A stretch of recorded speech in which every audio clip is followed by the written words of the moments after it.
3:47 in the morning, February 12, 2024. The Far Reynosa International Bridge sat wrapped in diesel exhaust and sodium floodlight. 41 refrigerated trailers backed up at the commercial lanes, every manifest stamped with the same word. Roses. 2.1 million stems, cut 6 days earlier in the highlands of Michoacán, racing the clock before Valentine's Day buyers in Dallas, Houston, and San Antonio opened their doors. The lane smelled like diesel, and underneath it, faintly, like cut greenery. A smell none of the officers working that shift could have named on its own, but one they'd all learned to associate with the first 2 weeks of February. Overhead, halogen work lights buzzed against a sky still 8 hours from dawn, and the low idle of 41 diesel engines created a hum you felt in your sternum more than heard. Officers rotated through the primary lanes in 90-minute blocks, because standing that close to running refrigeration units for longer than that dulled your attention in ways nobody liked to admit. CBP officer Daniel Reyes had already cleared 9 trucks that shift. Rose season moved fast, and everyone in the lane knew it. Perishables got waved through quicker than anything else crossing that bridge. Flowers don't wait, and neither do buyers with a holiday deadline. The 10th truck made him stop. Its temperature log read 34.6 degrees Fahrenheit. The manifest said 35 even, a 4/10 gap. On any other week, in any other cargo, nobody looks twice at 4/10 of a degree. Reyes looked twice. He didn't know it yet, but that decimal point was about to unravel 14 months of a Cartel Jalisco Nueva Generación smuggling corridor, expose 71 prior shipments nobody had caught, and end with DEA agents in McAllen, Texas, staring at nearly 2 metric tons of methamphetamine hidden inside a shipment of long-stem roses. 2 tons, bound for a holiday that runs on nothing but flowers, chocolate, and trust. Nobody sets out to investigate a flower truck. That's the whole point of using one. The Valentine's Day flower rush moves close to $2 billion into the United States in about 3 weeks. Most of it through South Texas, most of it perishable, most of it inspected in under 4 minutes per trailer, because a rose that sits at the border too long is a rose that's dead on arrival at a Kroger in Ohio. CJNG's logistics people didn't discover that corridor. They studied it. And for 3 straight years, across 6 holiday surges, they used it to move product that federal agents would later value at $47.5 million in a single seizure. This is the story of how they built it, who flipped to bring it down, and the McAllen warehouse raid that ended it on a morning when the whole country was buying roses for someone else. The corridor didn't start with a truck, it started with a greenhouse. Invernaderos Monarca sat on 11 hectares outside Zamora, Michoacán, a legitimate rose operation founded in 1997 by a grower named Rafael Orozco Beltran. Rafa, as workers called him, had built the business from 4 acres of leased land into one of the region's mid-sized exporters, shipping roughly 30,000 stems a week to American wholesalers during peak season. His export license was clean. His cold chain trucks passed every USDA phytosanitary check the agency ever ran. His flowers were, without exaggeration, some of the freshest crossing that bridge. Buyers in Dallas specifically requested Monarca's Freedom and Explorer varietals for their color consistency and stem strength. A small, almost absurd detail that mattered enormously to the operation's cover. Because a business known among wholesalers for that kind of quality control is a business nobody expects to also be moving 2 tons of methamphetamine a year through the same trucks. By late 2020, Michoacán's Rose Belt sat inside contested cartel territory. CJNG had spent years pushing the remnants of the Knights Templar and rival Familia Michoacana factions out of the avocado and lime trade, and flowers were next. Not because CJN cared about flowers, but because a working export license with a proven cross-border track record is worth more to a trafficking organization than almost anything else money can buy. A man investigators would later identify only by his cartel alias, El Ingeniero, real name Salvador Peña Ibarra, a former logistics manager for a produce conglomerate, approached Orozco Beltran in November 2020. The pitch was simple. Keep running your business exactly as it is. Let us use 6 of your 40 weekly shipments. You get paid more for those 6 trucks than you make on the other 34 combined. Orozco Beltran said no, twice.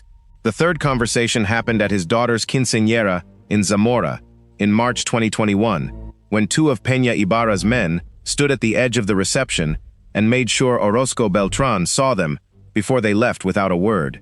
He understood the message without anyone saying it out loud. 2 days later, he agreed. He told his cooperating attorney, more than 2 years later, that he could still describe exactly what the two men wore that night. Plain button shirts, no visible weapons, nothing that would have looked out of place at any other family's celebration. That was the point. Peña Ibarra's organization didn't deal in overt threats when a quiet one worked just as well.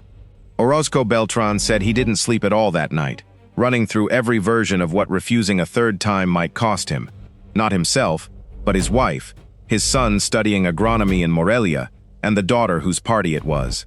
That's the part of this story that doesn't fit the version people expect. Cartel logistics in the popular imagination, run on cash and violence, full stop. The truth investigators eventually documented was quieter, and in some ways worse.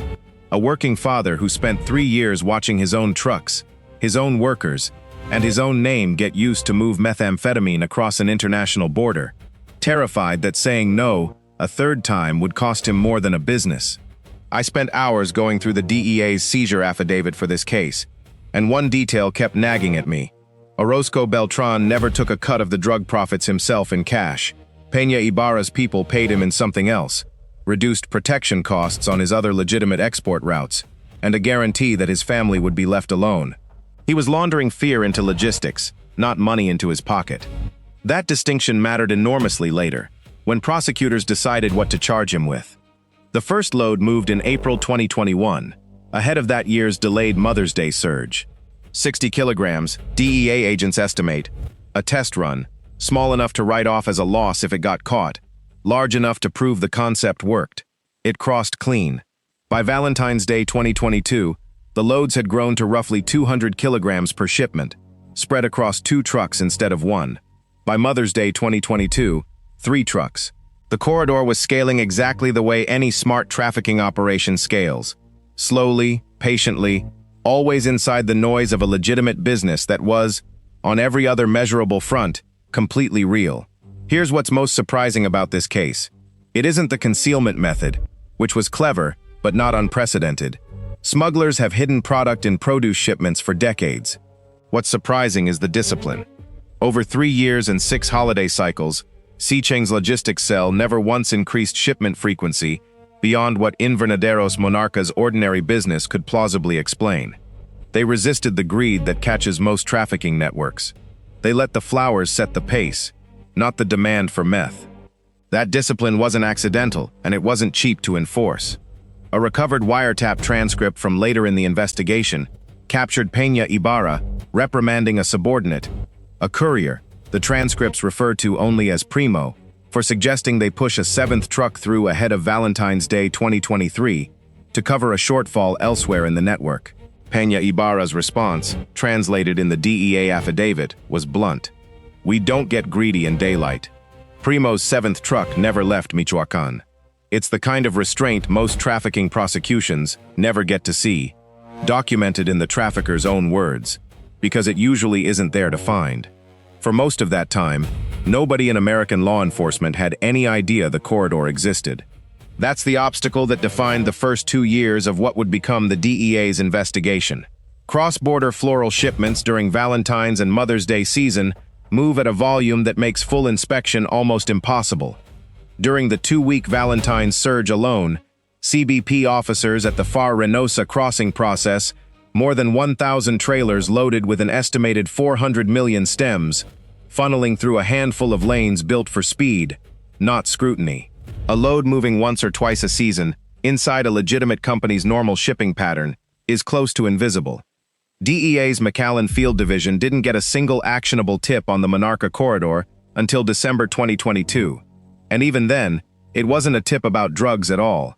Special Agent Elena Vasquez had spent 6 years working DEA's McAllen resident office, most of it on cross-border cash smuggling cases, feeding back into Jalisco.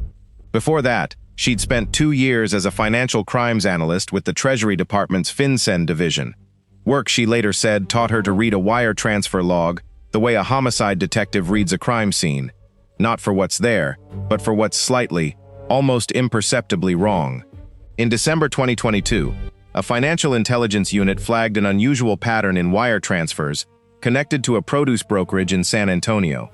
Rio Grande Floral Distributors, a legitimate 40-year-old wholesale business run by a man named Gary Holloway, who bought roses from Invernaderos Monarca, among nearly a dozen other Mexican growers.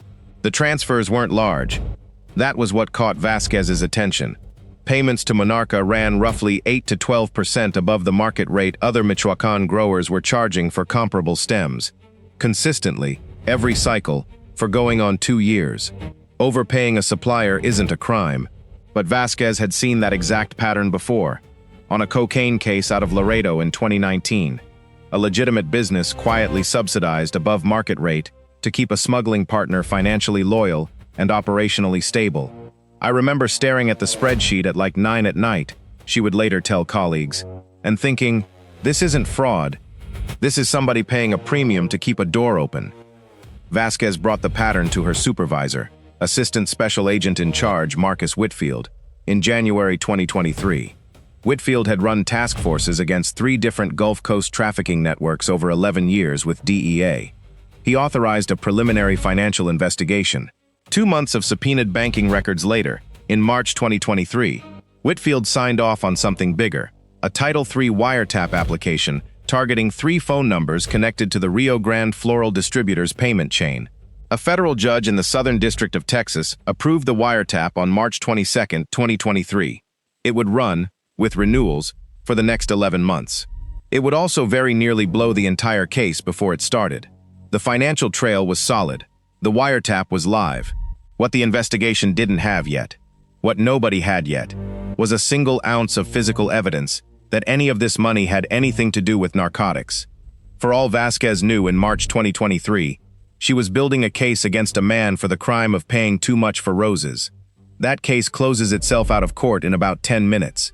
What nobody on the task force saw coming was a phone call one of Peña Ibarra's associates made in April 2023, intercepted, transcribed, and initially dismissed by an overnight analyst as unrelated chatter about a family event.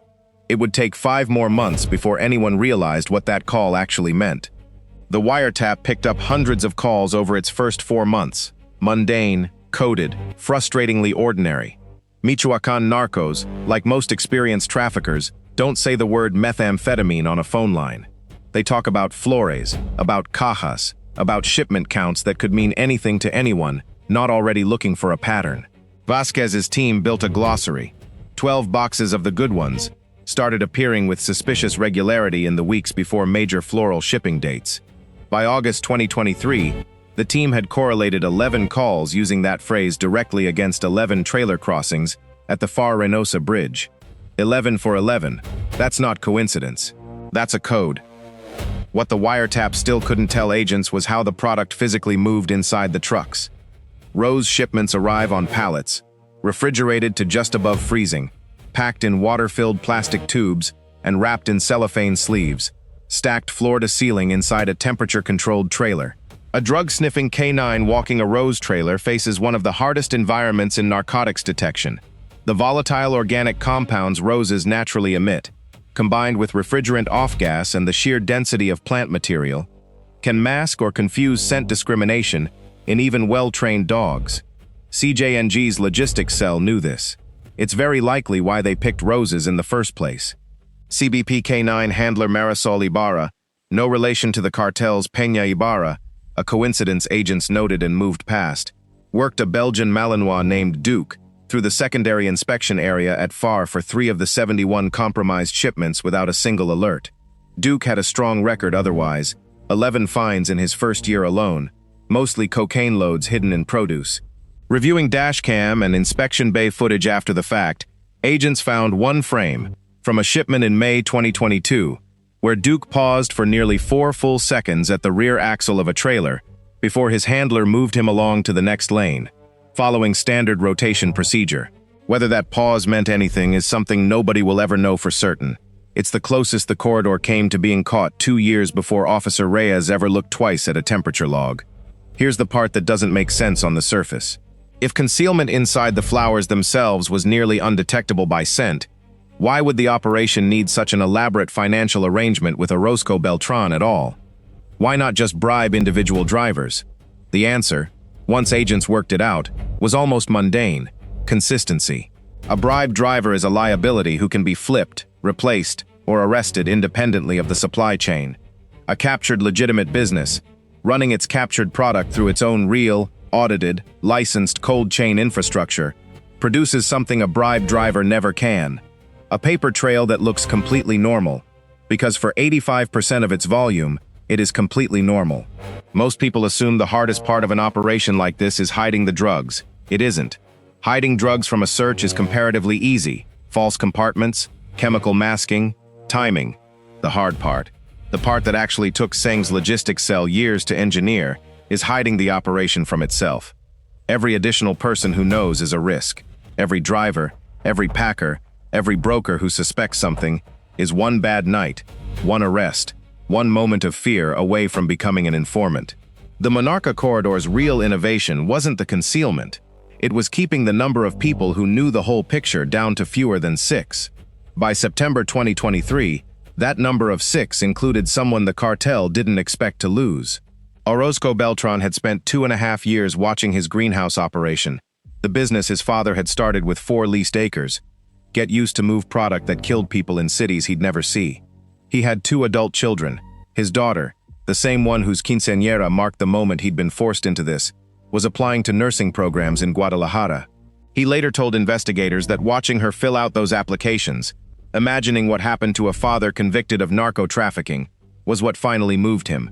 In September 2023, through a Mexican attorney with prior DEA contacts, Rafael Orozco Beltran reached out to offer cooperation.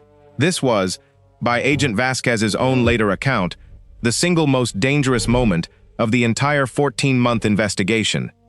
Flipping a cooperating witness inside an active CJNG logistics chain doesn't just risk the informant's life, it risks the whole case.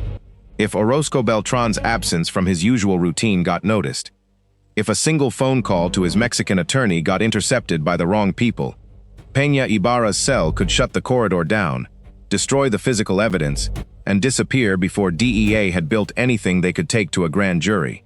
Whitfield made the call to run Orozco Beltran as a confidential source rather than pull him out of Mexico immediately. It meant he had to keep running his greenhouse, keep taking Peña Ibarra's calls, keep loading trucks with product he now knew was being tracked by American federal agents for 5 more months, while investigators built the case around him without ever letting him see how close they'd come to blowing it. Contact protocols were built around plausible deniability. No direct calls, no meetings inside Mexico. Instead, Orozco Beltran would drive, roughly twice a month, to a produce industry trade seminar in McAllen that his business legitimately attended most years anyway.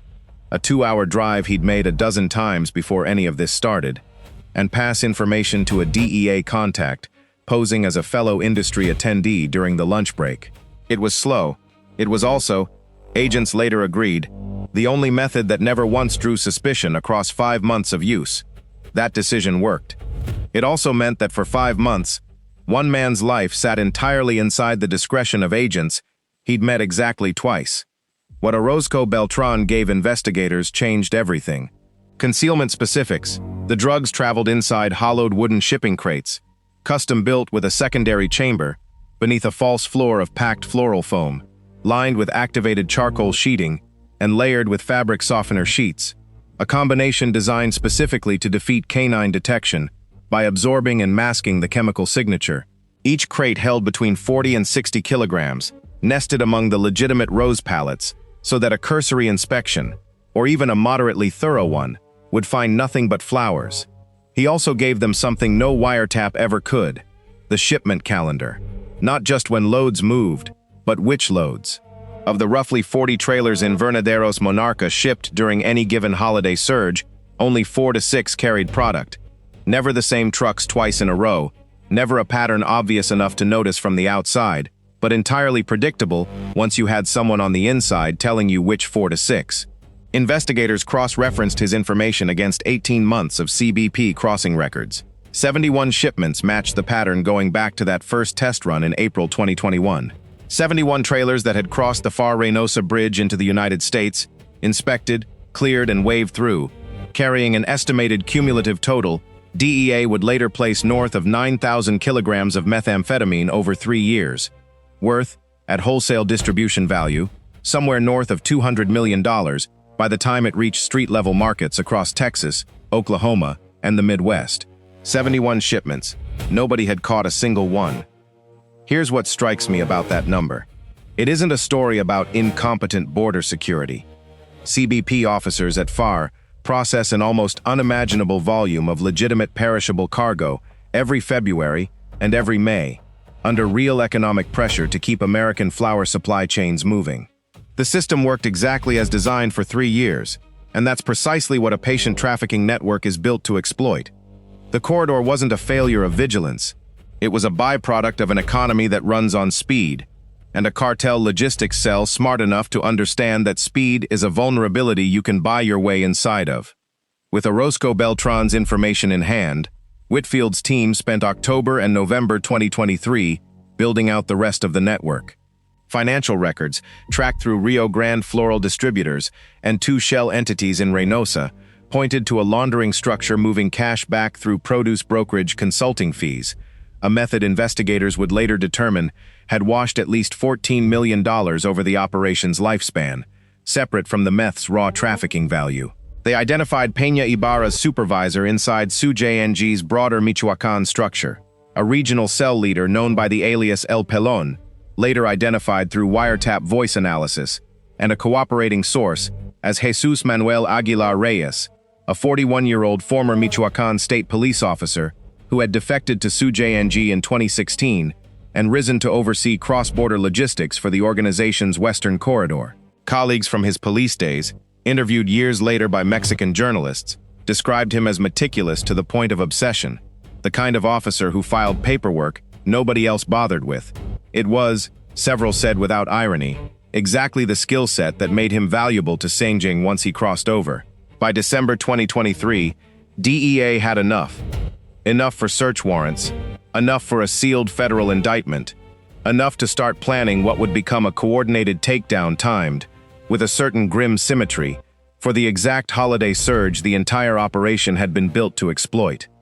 That timing created its own obstacle. Raiding during the Valentine's Day surge meant executing search warrants and an interdiction operation in the middle of the highest volume, highest visibility perishable shipping week of the entire year. A week when any disruption to normal crossing procedure at foreign risked tipping off the network before agents were in position, and any delay risked missing the loads entirely until Mother's Day. 3 more months of trafficking away. Whitfield's solution was to let the corridor run almost to its natural conclusion. Rather than intercept the first flagged shipment the moment it crossed, the task force coordinated with CBP to let selected trailers clear the bridge under normal-looking processing, then track them by GPS-tagged pallet units, placed covertly during a controlled customs recheck 2 days earlier, to their final destination. The goal wasn't just to seize one truckload. It was to let the whole distribution chain reveal itself, warehouse to warehouse, before closing the net all at once. The tags themselves were disguised as standard produce industry moisture sensors, battery life rated for roughly 96 hours, embedded into the floral foam packing material by a technical team working inside a secondary inspection bay, converted, for one afternoon, into something closer to a black site than a customs office. 12 pallets, 12 tags, and a 4-day window before the batteries died, which meant the entire operational plan, warehouse raid included, had to happen inside a window that started ticking the moment those tags went live. That plan required extraordinary patience from agents who had, by this point, spent 14 months building toward a single morning. It also required trusting a covert tagging operation that had never been run at this scale on floral cargo before. A technical risk nobody could fully rule out until they saw whether the trackers survived refrigerated transport intact. They did, barely. 2 of the 12 tags failed en route, victims of the cold chain environment they'd been smuggled into. 10 held.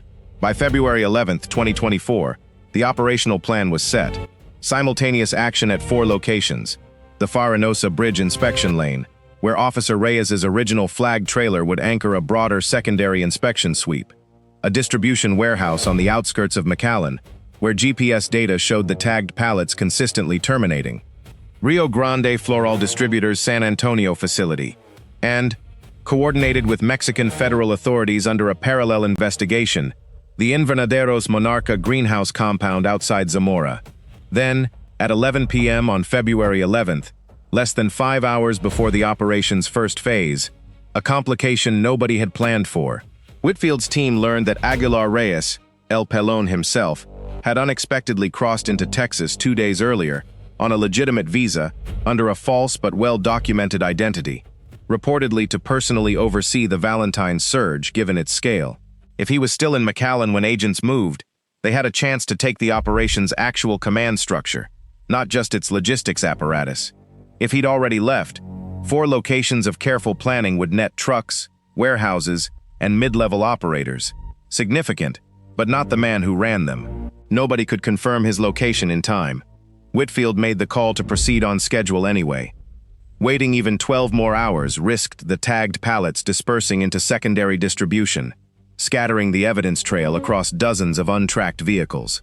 At 3:47 a.m. on February 12, 2024, the same hour, almost to the minute, that Officer Reyes had first flagged that mismatched temperature log 2 years and 11 months into this story's real timeline.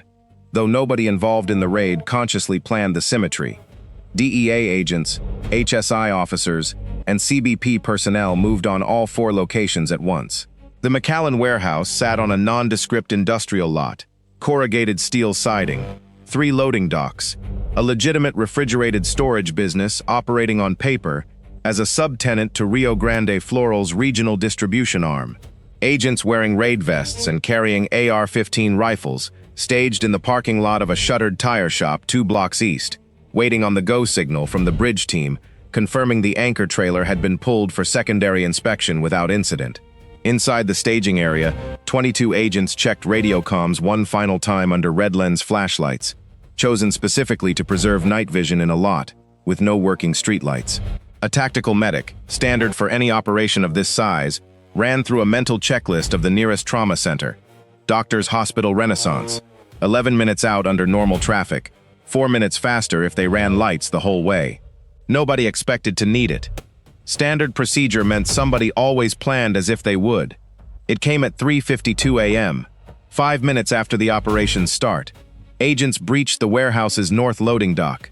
Inside, 4 men were in the process of transferring wooden crates from a refrigerated trailer to a panel van, a transfer operation investigators would later determine happened roughly once every 10 to 14 days during peak season, moving product from bulk holding into smaller, harder-to-trace distribution loads. All 4 were taken into custody without a shot fired. 2 carried holstered handguns. None reached for them. One of the 4, a 29-year-old warehouse loader named Ernesto Villalobos, who had worked the McAllen facility for just under a year, was separated for interview within 2 hours of his arrest. He told agents, according to the post-arrest report, that he'd been hired through a normal staffing agency and paid normal wages for 8 months before a supervisor pulled him aside and offered triple pay for a handful of night shifts a season. No explanation given, none asked for. "I told myself it was probably stolen electronics," he reportedly said. "You don't ask, because the money answers for you."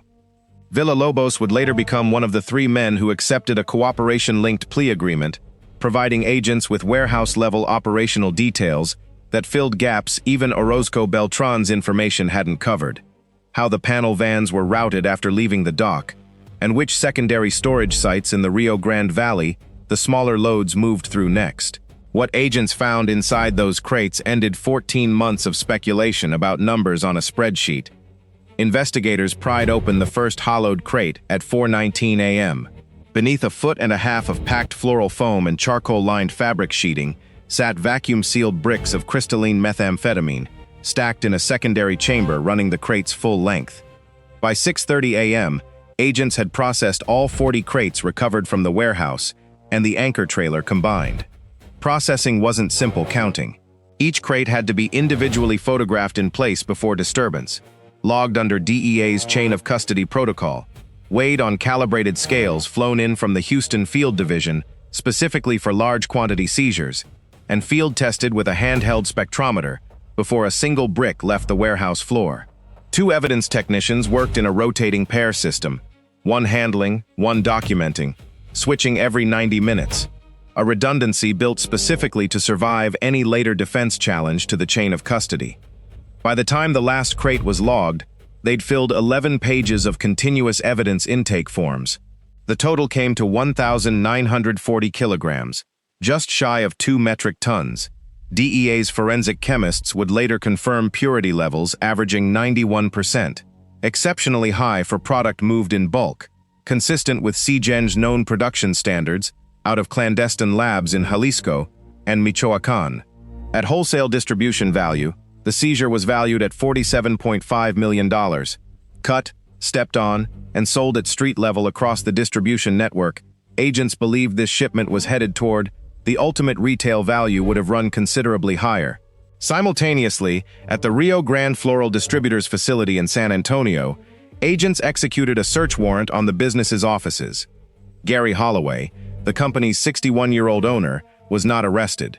Financial records recovered that morning, cross-referenced against Orozco Beltran's cooperation, supported what agents had suspected since Vasquez first flagged the overpayment pattern back in December 2022. Holloway had no knowledge his supplier's shipments were compromised. He had, in agents' later assessment, been running an entirely legitimate business that happened to sit one supplier away from a trafficking corridor he never saw. At the Far Reynosa Bridge, the anchor trailer, the truck that started this whole chain 3 days earlier, when Officer Reyes noticed the 0.4 degree discrepancy, yielded 6 crates on secondary inspection, 240 kilograms, roughly 12% of the morning's total haul, but symbolically the piece that mattered most.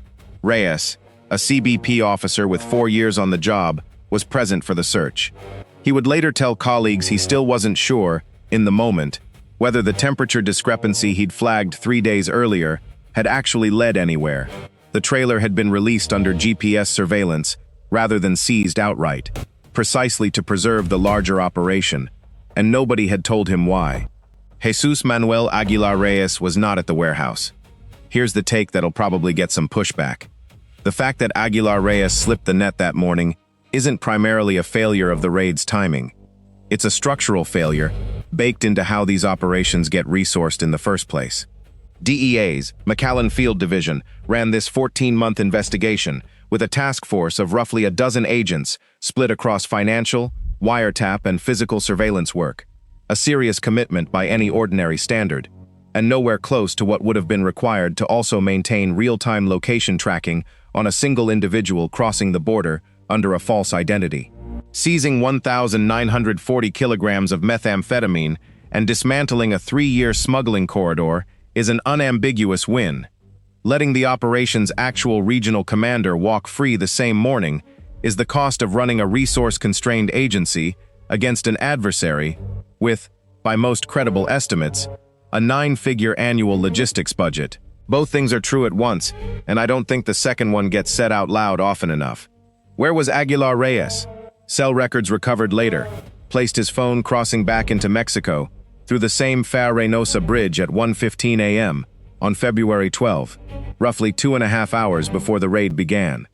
Whether that was chance, an unrelated schedule, or a leak nobody has identified, remains, as of this recording, genuinely unresolved. Mexican federal authorities issued an arrest warrant for Aguilar Reyes in coordination with the DEA case. As of this recording, he remains a fugitive, believed to be operating somewhere within CJNG's core Jalisco territory. Would you have made the same call Whitfield did, moving on schedule with an uncertain read on where the network's actual leader stood, rather than risking the evidence scatter that came with waiting? It's the kind of decision that looks clean in hindsight, only because the seizure numbers came in as large as they did. There's a line in the DEA's post-seizure report that stuck with me more than almost anything else in this case. Cataloging the physical evidence from the McAllen warehouse, an evidence technician noted that several of the intercepted crates still contained fully intact rose stems, wrapped and hydrated exactly as they would have been for legitimate delivery, packed directly alongside the drug compartment below. The flowers weren't just cover. In a narrow, literal sense, they were also just flowers, cut in Michoacán, trucked north, destined for a florist's cooler in San Antonio, riding in the same crate as 45 kilograms of methamphetamine, because splitting the load into a drug-only shipment and a flower-only shipment would have doubled the number of trucks crossing that bridge, and doubled the chance somebody noticed. Put yourself in Gary Holloway's position for a second. 40 years running a floral wholesale business, a supplier relationship that, on paper, looked like nothing but a slightly above market rate you'd chalk up to loyalty or quality. Would you have caught it?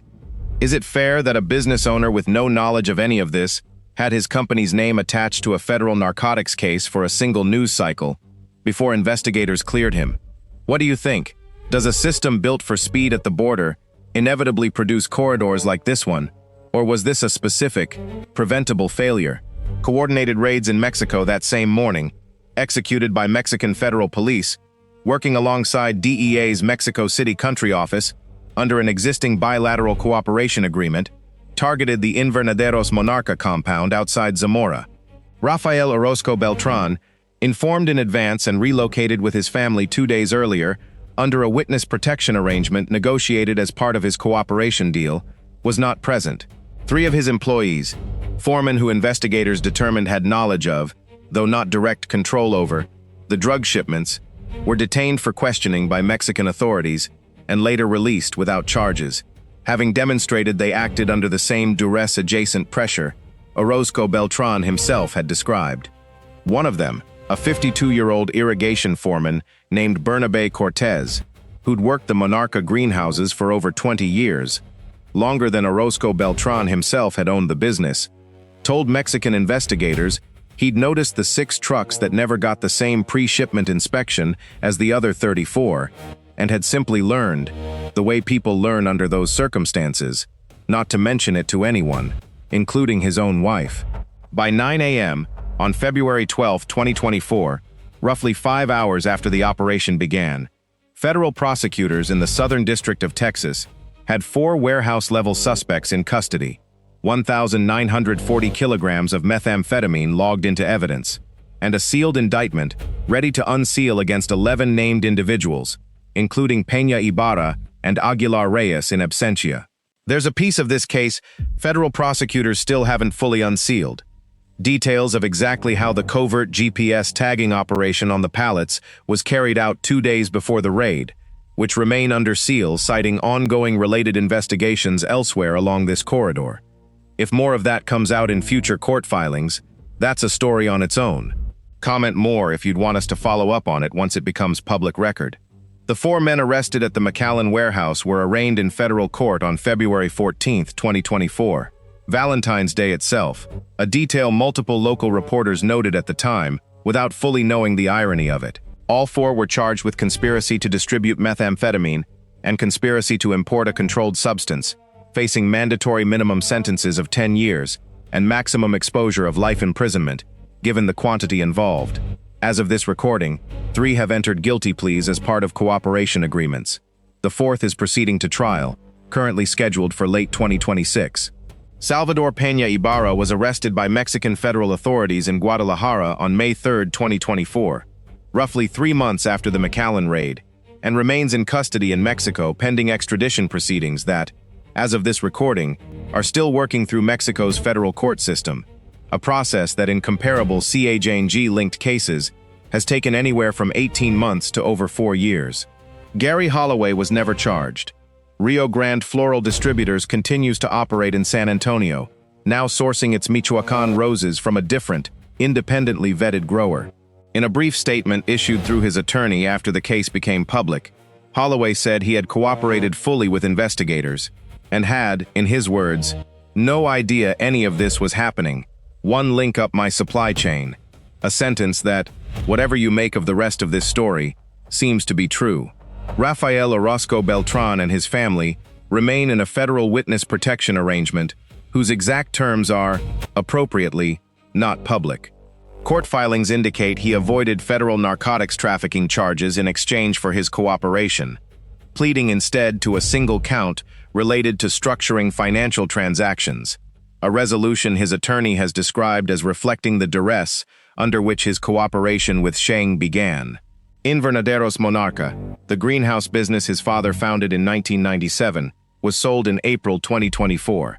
It still exports roses, under new ownership, and DEA has confirmed through follow-up monitoring with no further connection to any trafficking corridor.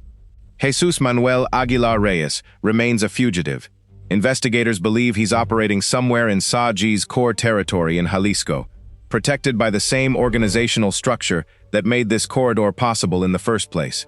The 0.4 degree temperature discrepancy that started this entire chain, the detail that opened this story, turned out, in the end, to be the only piece of physical evidence CBP or DEA ever caught on their own, without a cooperating source. Every one of the other 71 shipments crossed clean. Investigators only know about them because a man terrified for his daughter's future decided, after 2.5 years, that he'd rather risk everything than keep loading those trucks. What this case tells you about the corridor between Mexico and the United States isn't really about roses, or meth, or even CJNG specifically. It's about how much any smuggling operation, at scale, depends on borrowing the credibility of something completely legitimate, a real business, a real license, a real cold chain, real flowers that really do end up in a vase on somebody's kitchen table. The DEA's McAllen Field Division dismantled one corridor. Agent Vasquez, in a follow-up briefing after the case, was blunt about what that means for the next one. Somewhere else in the country, right now, a different perishable industry, produce, seafood, cut flowers from a different region entirely, is very possibly hosting the next version of exactly this same arrangement, and nobody has flagged the 0.4 degree discrepancy yet. That's the corridor nobody's found. Not this year, anyway. If this is the kind of case file you want more of, the ones built on a single overlooked decimal point instead of a shootout, subscribe, and let us know in the next one which cartel logistics front you want unpacked next. There are more of these than anyone would like to admit.